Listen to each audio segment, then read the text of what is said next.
the weekly Kentucky Fish and Wildlife Fishing Report, brought to you by the Cain Pole in Southern Hills Plaza.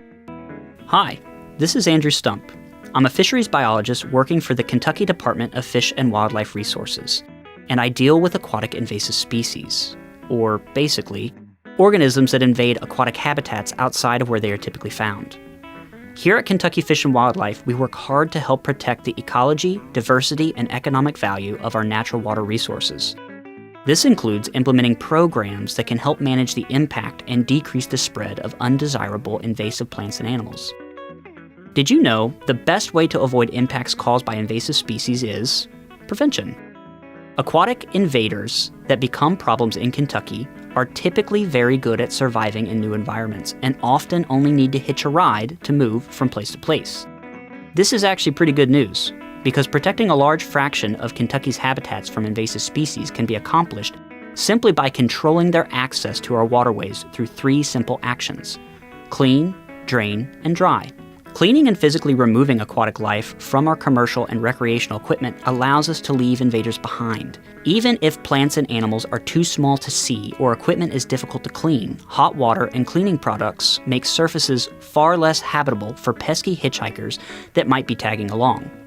This is especially important for controlling the spread of aquatic weeds. Many aquatic plants can reproduce vegetatively, meaning that just a fragment of one plant can create an entirely new plant when moved somewhere else.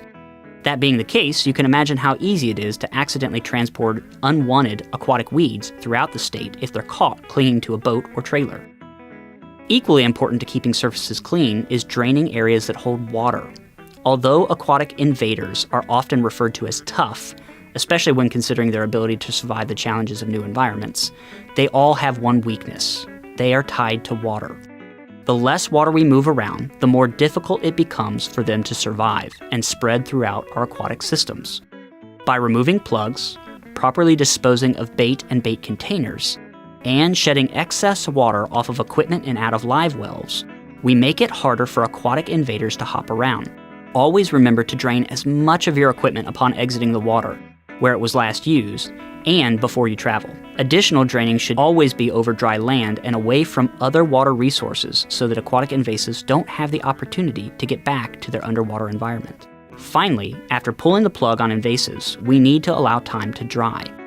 As we've already noted, aquatic invaders need water.